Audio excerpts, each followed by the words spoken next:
Hello, আসসালামু আলাইকুম guys. আশা করি আপনারা সবাই ভালো আছেন। আলহামদুলিল্লাহ, আমিও ভালো আছি। আজকে আপনাদের সঙ্গে একটি চমৎকার রেসিপি শেয়ার করব। এটি বরিশালের একটি বিখ্যাত খিচুড়ির রেসিপি, যেটা আমি আমার নানুর কাছ থেকে শিখেছি। তার জন্য আমি প্রথমে মসুরির ডাল নিয়েছি এবং চাল নিয়েছি। দুটি ভালো করে ধুয়ে নিচ্ছি। ডাল এবং চাল ভালো করে কচলে ধুয়ে নেওয়ার পরে আমি একটি ফ্রেশ সাদা একটি হাঁড়ির ভিতরে আমি সয়াবিন তেল দিয়ে দিচ্ছি। দেখতে পাচ্ছেন, পরিমাণ মতো সয়াবিন তেল নেওয়ার পরে আমি সকল ইনগ্রিডিয়েন্টস গুলো দিয়ে দিব। প্রথমে আমি দিয়েছি পেঁয়াজ কুচি, যেটা আমি হালকা লাল লাল করে ভেজে নিব প্রথমে। তারপরে দিব হচ্ছে রসুন কুচি, তারপরে দিব হচ্ছে কাঁচা মরিচ কুচি। এগুলো দিয়ে আমি ভালোভাবে একটু ভেজে নিব।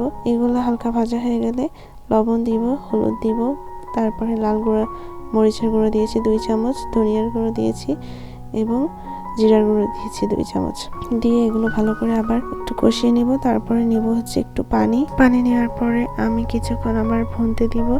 পরবর্তীতে কিউব করে কেটে রাখা আলুগুলো দিয়েছি হচ্ছে টমেটো এবং পেঁয়াজের কলি। তারপরে ভালো করে একটু ভুনে নিয়ে তার ভিতরে হচ্ছে আগে থেকে ধুয়ে রাখা চাল এবং ডালটা দিয়েছি। দিয়ে কিছুক্ষণ নেড়ে ভুনে নিব আমি ভালো করে আবার। তারপরে নিব হচ্ছে দারচিনি, লবঙ্গ এবং এলাচ কিছু নিয়ে তারপরে আবার ভালো করে ভুনতে থাকবো। যতক্ষণ না মাখো মাখো হয়ে আসবে ততক্ষণ আমরা এটা ভালো করে ভুনতে থাকবো। তারপরে আমি নিয়েছি প্রায় 7 মগ পানি, মানে 7 কাপ পানি নিয়েছি। পানিটা নিয়ে ভালো করে নেড়ে চেড়ে সবকিছু সেট করে আমরা রেখে দিব কিছুক্ষণের জন্য। তারপরে যখন দেখবো যে আস্তে আস্তে হয়ে আসছে, তখন এইভাবে কালারটা চলে আসবে।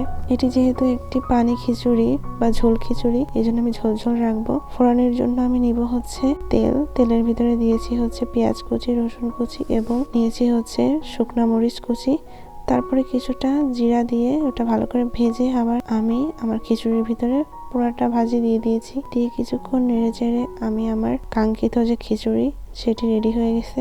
এত সুন্দর ফ্লেভার এবং এত সুন্দর সেন্ট বা স্মেল আমি পাইতেছিলাম। কি বলবো, খেতে এত ভালো হয়েছিল। আপনারা ট্রাই করবেন বাসায় অবশ্যই। এটি বরিশালের বিখ্যাত একটি খিচুড়ির রেসিপি। আশা করি আজকের খিচুড়ির রেসিপিটি আপনাদের খুব ভালো লেগেছে। আপনারাও বাসায় ট্রাই করবেন এবং লাইক, কমেন্ট, শেয়ার এবং সাবস্ক্রাইব করে পাশে থাকবেন। সবাইকে ধন্যবাদ।